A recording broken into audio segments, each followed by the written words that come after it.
ஸ்வேதா ஏதோ யோசிச்சுட்டு இருந்த மாதிரி இருக்கு. இல்ல அபிலேகா, நாளைக்கு எங்க காலேஜ்ல காம்படிஷன் இருக்கு. அதுவும் எஸ்ஏ காம்படிஷன். அதுவும் மேம் கம்பல்சரி நேம் கொடுக்கணும்னு சொல்லிட்டு நேமும் கொடுத்துட்டாங்க அபிலேகா. எனக்கு ரொம்ப பயமா இருக்கு. நான் அவ்வளோ பேர் மேலே எப்படி அதுவும் ஸ்டேஜ் மேலே போய் பேசணும். நீ ஏன்டி இதுக்கு இவ்வளவு பயப்படுற? அதான் இங்கே எவ்வளவு பேசுறியா? அங்க கண்டிப்பா நல்லா தான் பேசுவ. என்ன அப்படி இப்படி சொல்றாங்க? ஸ்டேஜ் முன்னாடி பேசும்போது எல்லாரும் பார்ப்பாங்க. நான் யாரும் மிஸ்டேக் பண்ணிட்டு பயத்துல என் வாய்ஸ் வரலன்னா மேம் என் மட்டும் கோவப்படுவாங்க. எல்லாரும் சிரிக்க ஆரம்பிச்சிருவாங்க அபிலேகா. என்ன ஸ்வேதா, அந்த ஸ்டேஜ் மேல ஏறாமலே ஏன் அந்த ஸ்டேஜை பார்த்து பயந்துட்டு இருக்க? உனக்கு தான் தெரியும்ல உன் கூட யார் இருக்காங்கன்னு. பின்ன ஏன் பயப்படுற? என்னைக்காவது ஏசப்பா நம்ம கூட இருந்து நம்ம தலைகுனிய விட்டுருக்காங்களா என்ன? அவங்க நம்மள அப்படி மத்தவங்க முன்னாடி தலைகுனிய வச்சு தோக்க வைக்கிறவங்க கிடையாது. நம்மள எப்பவுமே ஜெயிக்க வைக்கிறவங்க. சோ நீ இந்த தோக்குறது ஜெயிக்கிறது இதை பத்தி எல்லாம் யோசிக்காம ஏசப்பா என் கூட இருக்காங்க அப்படின்னு நினைச்சிட்டு போ ஸ்வேதா. கண்டிப்பா நீ தான் ஜெயிப்ப. இங்கேயே இவ்வளவு பேசுறாங்க, பேச மாட்டியா? ஓகே அபிலேகா, நீ சொன்னதுக்கு அப்புறம் எனக்கு கொஞ்சம் கான்ஃபிடன்ட் இருக்கு அபிலேகா. நீ வீட்டுக்கு போய் நான் நல்லா ப்ரிப்பேர் பண்ணி நாளைக்கு நல்லா நான் வின் ஆவேன் கண்டிப்பா. நீயும் கண்டிப்பா இருந்தது. கண்டிப்பா. என்ன பிள்ளைகளா, நீங்களும் இப்படி ஸ்வேதாக்கா மாதிரி எங்க நான் ஜெயிப்பேனோ தோப்பேனோ அப்படி நிறைய விஷயங்களுக்காக பயந்துட்டு இருக்கீங்களா? அப்ப இந்த சண்டே கிளாஸ் உங்களுக்காக தான். Welcome to RPTM Sunday class. இன்னைக்கு நம்மளோட டாபிக் ஜெயம் தரும் தேவன். ப்ரேயர் பண்ணுவோமா? எல்லாரும் கை கூப்புங்க, கண்ணை மூடுங்க. அன்புள்ள இயேசப்பா, அந்த நாளை தந்ததுக்காக நன்றி. நாங்கள் இன்னைக்கு இப்போ படிக்க போகிற பாட்டு, கேட்க போகிற வசனம், ஸ்டோரி எல்லாத்தையும் நாங்கள் ஞாபகம் வச்சு அதை நாங்கள் பிரயோஜனப்படுத்திக்கிட எங்களுக்கு கிருபை செய்யுங்கப்பா. இயேசு நாமத்தில் ஜெபம் கேளும் ஜீவனுள்ள நல்ல பிதாவே. ஹலோ பிள்ளைகளா, welcome to RPTM Sunday class. உங்க எல்லாரையும் இந்த ஆர்பிடிஎம் சண்டே கிளாஸ்ல அன்போடு வரவேற்கிறேன். இந்த ஆர்பிடிஎம் சண்டே கிளாஸ்ல இன்னைக்கு நம்ம பார்க்க போற டாபிக் என்ன அப்படின்னா, ஜெயம் கொடுக்கும் தேவன் அப்படின்ற ஒரு ரொம்ப அழகான டாபிக்ல இன்னைக்கு ஒரு கதை பார்க்க போறோம். உங்க எல்லாருக்குமே நல்லாவே தெரியும், ஏசப்பா எப்பவுமே நம்ம கூட இருப்பாங்க.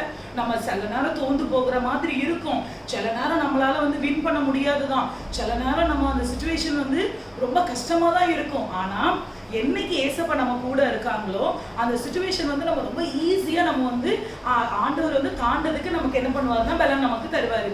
சரி, இன்னைக்கு உண்மையாகவே ஒரு நடந்த சம்பவத்தை உங்களுக்கு நான் சொல்ல போறேன். அவங்க எப்படி வின் பண்ணாங்க, அவங்க கூட ஏசப்பா எப்படி இருந்தாங்க அப்படின்ற ரொம்ப அழகான ஸ்டோரி உங்களுக்கு நான் சொல்ல போறேன். உங்க சர்ச்சில் இப்போ நீங்க எல்லாரும் பார்த்துட்டு இருக்கீங்க அப்படிதானே? உங்க சர்ச்சில் நிறைய மெம்பர்ஸ் இருப்பாங்க. சில சபையில 100 பேர் இருப்பாங்க, 200 பேர் இருப்பாங்க. சரியா? தனித்தனியா ஒவ்வொருத்தர்கிட்டையும் நீங்க சில காரியத்துல வின் பண்ணிருக்கீங்களா? ஏசப்பா உங்களுக்கு என்னென்ன காரியத்துலலாம் ஜெயம் கொடுத்தாங்க அப்படின்னு கேட்டீங்கன்னா, ஒவ்வொருத்தவங்களுடைய ஸ்டோரியும் ரொம்ப அழகா ரொம்ப சூப்பரா இருக்கும் நமக்கு கேட்கறதுக்கு. அப்படியா, இப்படியெல்லாம் சூழ்நிலை மேல ஆண்டவர் உங்களுக்கு ஜெயம் கொடுத்தாங்களா அப்படின்னு எல்லாருமே ரொம்ப ஆச்சரியப்படத்தக்க சொல்லுவாங்க. அதே மாதிரி தான் என்னோட வாழ்க்கையிலையும் நடந்தது ஒரு சின்ன சம்பவத்தை உங்ககிட்ட நான் பகிர்ந்து கொள்ளணும்னு நான் ஆசைப்படுறேன். சரியா? நான் ஒரு ஆஃபீஸ்ல போய் ஜாயின் பண்ணேன். அந்த இடத்துல நல்லபடியா தான் வேலை பார்த்துட்டு இருந்தேன். இப்போ எங்களுக்கு எப்படின்னா, நாங்க பிசினஸ் பண்ணி கொடுக்கணும். ஆனா அந்த பர்டிகுலர் ப்ரொசஸ்ல பிசினஸ் ஆகவே செய்யாது.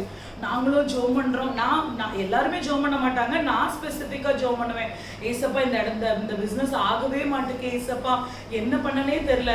ஆனா எப்பவுமே என்னோட மேனேஜர் என்ன சொல்லுவான் அப்படின்னா, சாரதா உன்னால என்ன பண்ண முடியும், உங்களை வச்சு எனக்கு ஒரு பிரயோஜனமுமே இல்லை, உங்களை வச்சு எனக்கு ஒரு பிரயோஜனமுமே இல்லை அப்படின்னு சொல்லிட்டே இருப்பான்.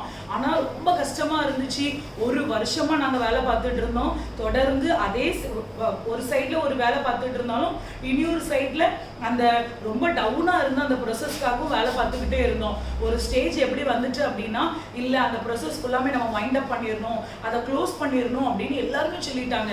எனக்கு ரொம்ப கஷ்டமா போச்சு. ஐயோ, நம்ம இந்த ப்ரொசஸ்ல இருந்து வேலை பார்த்தோம், கடைசியில் இந்த ப்ரொசஸே பந்த் பண்ணிட்டாங்க, மூடிட்டாங்க அப்படின்னு சொல்லும்போது நம்ம மேல ஒரு பிளாக் மார்க் ஆயிருமே அப்படின்னு எனக்கு ரொம்ப கவலை. அந்த டைம்ல என் மேனேஜரும் அதை தான் சொல்லிட்டே இருந்தான்.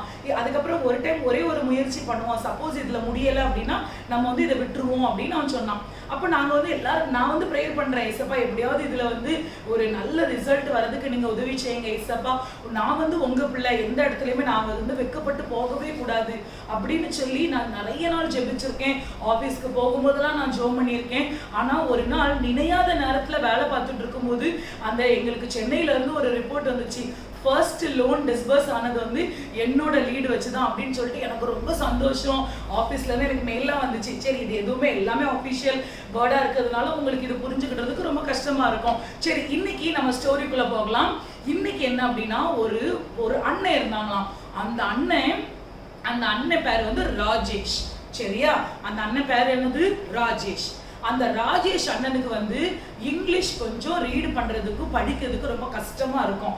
ஏன்னா அவங்க வந்து 10th இருந்து 12th வரைக்கும் என்ன பண்ணியிருக்காங்க அப்படின்னா தமிழ்ல தான் படிச்சிருக்காங்க. அதுக்கப்புறம் ஃபர்ஸ்ட் இயர் செகண்ட் இயர்லாம் அவங்களுக்கு வந்து இங்கிலீஷ் படிக்கிறதுக்கு ரொம்ப கஷ்டமா இருக்கும். கஷ்டமா இருந்துச்சு, அவங்களால அதை வந்து கடந்து போக முடியல, ரொம்ப கஷ்டமா இருந்துச்சு. ஃபர்ஸ்ட் இயர் செகண்ட் இயர்லாம் அவங்க என்ன நினைச்சாங்க அப்படின்னா, இல்ல நம்ம வந்து படிப்பே நம்ம நிறுத்திடுவோம் அப்படின்னு சொல்லி வந்து அவர் வந்து அவ்வளோ கஷ்டப்பட்டுட்டு இருந்தாரு. அதே மாதிரி இங்கிலீஷ்க்கு சில வேர்டுகள் வந்து அவருக்கு ப்ரொனவுன்சியேஷன் கூட பண்ண தெரியாது. அதனால அதை ப்ரொனவுன்ஸ் பண்றதுக்கு கூட 4 பேர் இருக்கும்போது அவர் பண்ண மாட்டார். ஏன்னா அவருக்கு ரொம்ப வெக்கமா ஃபீல் ஆயிரும். அதனால அப்ப இவங்க என்ன பண்றாங்க, அந்த அண்ணன் வந்து நல்லா ஜோம் பண்ணுவாங்க, செப்பரேட்டா இருந்து ஜோம் பண்ணிட்டே இருக்காங்க. ஏசப்பா எப்படியாவது எனக்கு வந்து படிக்க நீங்க உதவி செய்யுங்க ஏசப்பா அப்படின்னு. ஃபர்ஸ்ட் இயர்ல ஃபெயில் ஆகுறாங்க. ஆனாலும் அவர் முயற்சியை விடல, ரிட்டர்ன் ஜோம் பண்றாங்க ஏசப்பா எப்படியாவது எனக்கு வந்து கிருபை செய்யுங்க அப்படின்னு சொல்லி ஜோம் பண்றாங்க. 2வது வருஷமும் ஃபெயில் ஆகுறாங்க. 3வது வருஷமும் ஜோம் பண்றாங்க, விடல, நம்பிக்கையை விடல, இல்ல நம்ம படிச்சே ஆகணும் அப்படின்னு சொல்லிட்டு 3வது வருஷம் என்ன பண்றாங்கன்னா 3வது வருஷமும் ஃபெயில் ஆகுறாங்க. 4வது வருஷம் என்ன ஆகுது அப்படின்னா, 4வது வருஷம் அந்த கோர்ஸ் முடிச்சே ஆகணும், வேற வழியே இல்லை, எல்லாமே 80 ஆயிட்டா, அரியர்ஸ் எல்லாமே விழுந்துச்சு. அதனால கண்டிப்பா அந்த இயர் வந்து கிளியர் பண்ணியே ஆகணும், வேற ஆப்ஷனே கிடையாது. அப்ப அப்படி இருக்கும்போது இவர் வந்து ரொம்ப ப்ரேயர் பண்றாரு, ஏசப்பா இந்த தடவை நான் எக்ஸாம் எழுதுவேன், இந்த தடவை எக்ஸாம் எனக்கு வந்து நான் ஃபெயில் ஆயிட்டேன் அப்படின்னா ஒண்ணுமே பிரச்சனை இல்லை ஏசப்பா, நான் மறிச்சு போயிடுவேன் அப்படின்னு சொல்லிட்டு இவர் வந்து ஒரு தீர்மானத்தை எடுத்து முடிச்சிட்டாரு. உடனே இவர் ஜோம் பண்றாரு, எல்லாம் பண்றாரு. கடைசியில என்ன பண்றாங்க அப்படின்னா, அவர் என்ன பண்றாரு, ஒரு லெட்டர் வந்து எழுதுறாங்க. ஒரு பெரிய ஒரு சர்ச் இருக்கு, அது ரொம்ப பிரபலமான ஒரு சர்ச்.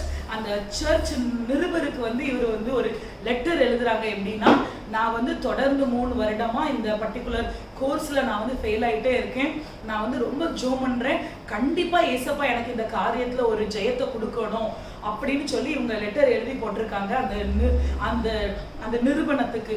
அதே அந்த சர்ச்ல இருந்து இவங்களுக்கு ரிட்டன் வந்து ஒரு லெட்டர் வருது. அந்த லெட்டர் என்ன அப்படின்னா, ஒரு வசனம் எழுதி கொடுக்கப்பட்டிருக்கு, குதிரையோ யுத்த நாட்களுக்கு ஆயத்தப்படும், ஜெயமோ கர்த்தரால் வரும் அப்படின்னு சொல்லி எழுதப்பட்டிருக்கு. அப்போ 3 வருஷம் நீங்க ஃபெயிலா இருக்கீங்க, எதை குறிச்சுமே கவலைப்படாதீங்க, இன்னைக்கு நீங்க எழுதுகிற எக்ஸாம் வந்து கண்டிப்பா உங்களுக்கு ஒரு வெற்றியை தருவார், இஸ்ரவேலின் தேவனாகிய கர்த்தர் உங்களுக்கு வெற்றி சிறக்க பண்ணுவார் அப்படின்னு சொல்லி நிறைய வசனங்களை அவங்க எழுதி அவங்க ரொம்ப ஊக்கப்படுத்திருக்காங்க அந்த லெட்டர் மூலியமா. உடனே ராஜேஷ் அண்ணா என்ன பண்றாங்க அப்படின்னா, இல்ல கண்டிப்பா நம்மளால எழும்பி பிரகாசிக்கவே முடியும். ஏன்னா 450 வருஷம் இஸ்ரவேல் ஜனங்களை அடிமைத்தனம் படுத்திக்கிட்டு இருந்த பார்வோன் கிட்ட இருந்து ஒரு வாயை பேச, ஒரு வேர்டு திக்கி பேசுற மோசேவால அந்த ஜனங்களை வெளியே கொண்டுட்டு வர்றதுக்கு ஆண்டவர் அவரை உபயோகப்படுத்தினாரு. ஆனால் என்னையும் இங்கிலீஷ் படிக்க தெரியாத என்ன, புரிஞ்சுக்கிட தெரியாத என்ன, ப்ரொனவுன்ஸ் பண்ண தெரியாத என்ன, கர்த்தர் கண்டிப்பா இதுல மேன்மையாக்குவார் அப்படின்னு சொல்லி இவர் என்ன பண்றாரு, ஊக்கமா ஜோம் பண்ணிட்டு என்ன பண்றாங்க அப்படின்னா, இவர் போறாரு. நான் தைரியமா எக்ஸாம் எழுதுறதுக்கு போறாங்க. போன உடனே இவருக்கு ரொம்ப கஷ்டமா இருந்த மாதிரி இருக்கு, ஆனாலும் முயற்சியை விடல, ஜோம் பண்ணிட்டு தெரிஞ்சது எல்லாமே எழுதிட்டு வந்துட்டாரு. எழுதிட்டு வந்து end of the day, result டேல நிற்கும் போது இவங்க போய் அந்த நம்பர் பாக்குறாங்க, பாஸ் ஆன நம்பர்ல இவரோட ரோல் நம்பர் இருக்கா அப்படின்னு செக் பண்ணி பார்க்கும்போது ஃபர்ஸ்ட் ஆஃப் சீட்ல அவர் பேர் இல்லை. ஸோ ரமேஷ் வந்து என்ன ஆகுறாங்கன்னா டோட்டல் டிஸப்பாயிண்ட், அப்புறம் வந்து ஃபுல் டிஸ்ட்ராய் ஆயிடுறாரு. ஐயோ என் பேர் இல்லையே, நான் இவ்வளோ ஜெபிச்சும் ஆண்டவர் என் ஜெபத்தை கேட்கல அப்படின்னு ரொம்ப சோகத்துல இப்படி உட்கார்ந்து எப்படி சொல்ல, தன்னைத்தானே ஒடுக்கி உடஞ்சி அந்த பெஞ்சில் அவர் உட்காரும் போது அவருடைய ஃப்ரெண்டு ஓடி வந்தாரு. வந்து சொல்றாரு, மாப்பிள்ள நீ பாஸ் ஆயிட்டடா அப்படின்னு சொன்ன உடனே அவருக்கு நம்பவே முடியல. எந்த டேஷ்போர்ட்ல என்னோட ரோல் நம்பர் இருக்கு சொல்லு அப்படின்னு சொல்லி இவங்க 2 பேரும் என்ன பண்றாங்க, ஓடி போய் செகண்ட் ஃப்ளோர்ல போய் பார்க்கும்போது இவரோட நம்பர் இருந்துச்சாம். நம்பரை பார்த்த உடனே இவர் அதே இடத்துல முழங்கால் போட்டு கைகளை தூக்கி ஜெபிச்சாரா, ஏசப்பா நீங்க சொன்னீங்க ஏசப்பா என்னை வெற்றி சிறக்க பண்ணுவேன்னு சொல்லி, அதே போல நீங்க எனக்கு வெற்றியை தந்திருக்கீங்க, நன்றி அப்படின்னு கண்ணீரோட ஆண்டவருக்கு நன்றி சொன்னாங்களாம். பாத்தீங்களா பிள்ளைங்களா, ஆண்டவர் நம்ம கூட இருந்தாரு அப்படின்னா முடியாதது எதுவுமே கிடையாது. நமக்கு தெரியும் இந்த சிச்சுவேஷனை நம்மளால கடந்து போகவே முடியாது, இது ரொம்ப கஷ்டமா இருக்கும், இந்த பாதை ரொம்ப கடினமா இருக்கும். எனக்கு தெரியும் பிள்ளைகளா, நீங்க இருக்கிற சிச்சுவேஷன் ரொம்ப கஷ்டமா தான் இருக்கும். நீங்க ரொம்ப அழுது ரொம்ப ஃபீல் பண்ணி அது வந்து முள் நிறைஞ்ச பாதையா தான் இருக்கும். ஆனாலும் ஒண்ணுமே பிரச்சனை கிடையாது. ஆண்டவர் என்ன திரும்ப சொல்றாரு, உன் கால்கள் இடராதபடிக்கு நான் வந்து என்னுடைய கைகளை உன்னை ஏந்தி கொண்டுவேன் அப்படின்னு ஆண்டவர் சொல்றாரு. அதனால எந்த சூழ்நிலைமை வந்தாலும் சரி, என்ன கஷ்டத்தின் பாதையில இருந்தாலும் சரி, எந்த உபத்திரவத்துல நீங்க இருந்தாலும் சரி, அது மனுஷ ரூபத்துல வரலாம், பைனான்சியல் மூலியமா வரலாம், சுற்றி இருக்கிற நபர்களால வரலாம், ஃப்ரெண்ட்ஸ் மூலியமா வரலாம், யார் மூலியமா கூட வரலாம். ஆனா ஆண்டவர் நம்ம கூட இருக்கும்போது நம்ம ஒரு சேனையும் தாண்டுவோம், ஒரு மதிலையும் தாண்டுவோம். ஏன்னா ஆண்டவர் நம்மளை பார்த்து சொல்லியிருக்காரு, காண்டா மிருகத்துக்கு ஒத்த பலனை உனக்கு நான் தருவேன் அப்படின்னு சொல்லி. சரியா பிள்ளைகளா, வெச்சு தருகிற தேவன் யாரோடு இருக்கா? நம்ம கூட இருக்காங்க. அதனால சோர்ந்து ஒரு நாளுமே போக கூடாது. ரமேஷ் அண்ணனால முடியும் அப்படின்னா நம்மளால ஏன் முடியாது? ஜோசுவாவால, மோசேயால, தாவீது ராஜாவால முடியும் அப்படின்னா நம்மளால ஏன் முடியாது? அவங்களுடைய தேவன் தானே நம்மளுடைய தேவனும். அதனால சோர்ந்து போகவே செய்யாதீங்க. வெற்றி தருகிற தேவன் யாரோடு இருக்கிறார்? சிங்கி சத்தமா சொல்லு பார்க்கலாம். Very good. நம்ம எல்லாரும் கண்ண மூடி ஜெபம் பண்ணுவோமா?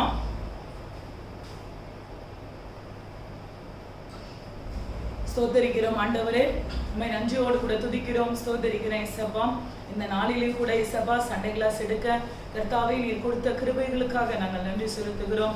ஆவியானவரே, இந்த சண்டே கிளாஸ் எடுக்க இந்த கதையை ஆண்டவரே ஸ்தோத்திரம், ஆண்டவரே அதை படிக்க இந்த பிள்ளைகளுக்கு அதை எக்ஸ்பிளைன் பண்ண கர்த்தர் கொடுத்த கிருபைகளுக்காக நன்றி. எனக்கு தெரியாது இயேசப்பா, எத்தனை பிள்ளைகள் அந்த சோர்ந்து போய் ஐயோ ஆண்டவர் என் ஜெபத்தை கேட்கலையே அப்படின்னு சொல்லி அவங்க சோர்ந்து போய் இருக்கிறாங்களோ எனக்கு தெரியாது. சகலத்தையும் அறிகிற தேவன் நீங்க இயேசப்பா. என் தேவன் அந்த பிள்ளைகளை போய் தேய்ச்சி வீராங்க. அந்த பிள்ளைகளோடு கூட சொல்லுங்க இயேசப்பா, நான் உன் கூட இருக்கேன், உன் கையை நான் பிடிச்சிருக்கேன், கண்டிப்பா இந்த காரியத்துல உனக்கு வெற்றி சிறக்க பண்ணுவேன்னு சொல்லி அந்த பிள்ளைகளோடு கூட நீங்க பேசுங்க ஆண்டவரே. அப்பா உம்மை துதிக்கிறோம். இதை பார்த்து கொண்டு இருக்கிற ஒவ்வொரு பிள்ளைகளையும் தேவன் ஆசீர்வதிங்க இயேசப்பா. ஆண்டவரே ஸ்தோத்திரம். தடையில்லாமல் சண்டே கிளாஸ் எடுக்க கர்த்தர் உதவி செய்யுங்க, பெரிய காரியங்களை செய்யுங்க ஆண்டவரே. இந்த சண்டே கிளாஸ் எடுக்கிற ஒவ்வொரு பிள்ளைகள், வசனம் சொல்லுகிற, பாட்டு பாடுகிற ஆண்டவரே பிள்ளைகளை கர்த்தாவே உம்முடைய கரத்துல ஒப்பு கொடுக்கிறோம். இயேசுவின் மூலம் ஜெபிக்கிறோம் நல்ல பிதாவே, ஆமென். பிள்ளைகளா, இப்போ நம்ம வசனம் படிக்கலாமா? நான் சொல்ற மாதிரி திருப்பி சொல்லுங்க. Proverbs chapter 21 verse 31. The horse is made ready for the day of battle, but victory rests with the Lord. திருப்பி சொல்லுங்க. Proverbs chapter 21 verse 31. The horse is made ready for the day of battle, but victory rests with the Lord. சொல்லுங்க. 1 2 3 start. Hello பிள்ளைகளா, எல்லாரும் எப்படி இருக்கீங்க? நல்லா இருக்கீங்களா? நாடா உங்க சிங்கி வந்திருக்கேன். உங்களெல்லாம் பார்த்து ரொம்ப நாள் ஆயிட்டு காய்ஸ். எனக்கு தெரியுமா என்ன தெரியுமா ஆயிட்டு? எல்லாருக்குமே எக்ஸாம் இருந்ததா காய்ஸ். அதனாலதான் காய்ஸ் நாங்க வர முடியாம ஆயிடுச்சு. ஆமா சிங்கி, நான் கூட பிள்ளைலையும் உன்னையும் பார்க்காம எவ்வளவு சோகத்துல இருந்தேன் தெரியுமா? நீங்க வந்து சோகத்துல புக்கை எவ்வளவு நேரம் பார்த்துட்டீங்கன்னு எனக்கு அதுவும் தெரியும். சரிக்கா, இன்னைக்குள்ள டாபிக் நல்லா இருக்குதுக்கா. ஆமா சிங்கி, இன்னைக்குள்ள டாபிக் ரொம்ப ரொம்ப இம்பார்ட்டன்ட். எனக்கு தெரியுமா, இப்போ எல்லா பிள்ளைங்களும் மே மாசம் ரிசல்ட்காக வெயிட் பண்ணிட்டு இருப்பாங்க. அதனால நீங்க மோட்டிவேட் பண்றதுக்காக தான் இந்த டாபிக் எடுத்தீங்க. அப்படி கூட சொல்லலாம் சிங்கி. ஏன்னா எல்லாருமே நான் ஃபெயில் ஆயிடுவேனோ தோத்து போயிடுவேனோ அப்படின்ட்டு தான் உட்காந்துட்டு இருப்பாங்க. அக்கா, எனக்கு இந்த டாபிக் கேட்ட உடனே ஒரு பாட்டு ஞாபகம் வந்துருச்சு காய்ஸ். அது என்ன பாட்டு தெரியுமா? குதிரை யுத்தத்துக்கு ஆயத்தப்படும், ஜெயமுகத்தரால் எங்கு வரும். குதிரை யுத்தத்துக்கு ஆயத்தப்படும், ஜெயமுகத்தரால் எங்கு வரும். அதனால பிள்ளைங்களா, எனக்கு தெரியும் நீங்க எல்லாருமே ரொம்ப பயந்துட்டு இருப்பீங்க. ரிசல்ட் எப்படி வரப்போதோ, ஐயோ நான் நல்லா படிச்சிருந்தேனே, அந்த எக்ஸாம்ல கொஞ்சம் கோட்டை விட்டுட்டேனே, என்ன பண்ண போறேன்னு தெரியலையே அப்படின்ட்டு நீங்க இருக்கலாம். நிறைய பேர் என்ன எனக்கு ரிசல்ட் வரப்போகுது, நான் ஃபெயில் ஆயிடுவேன்னு பயந்துட்டு இருக்கலாம். அது மட்டும் இல்ல பிள்ளைங்களா, எல்லாருக்குமே இப்போ செமஸ்டர் எக்ஸாமும் நடந்துட்டு இருக்கு.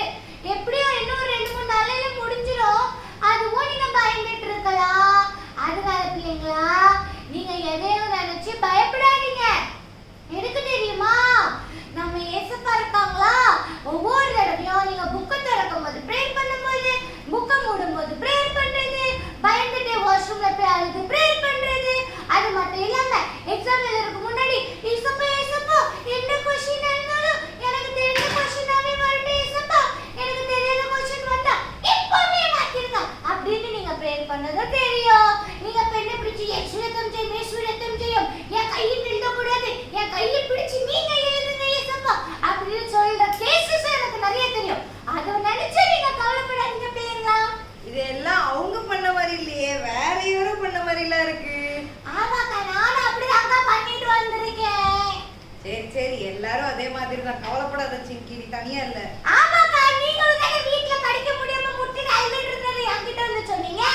அப்ப முதல்ல ஈசப்பா இருக்காங்க, ஈசப்பா என் கூட இருக்காங்க அப்படிதானே நீங்களும் சொன்னீங்க. சரி, கம்பெனி சீக்ரெட்லாம் வெளியில சொல்லாத நீ. Okay okay okay, sorry sorry sorry. அதுதான் எப்போ இருக்குல்ல வேஸ்ட் ஃபெல்லோ சிங்கி. அப்படி இருக்கு. அதனால பிள்ளைங்களா நீங்க என்ன பண்ணுங்க,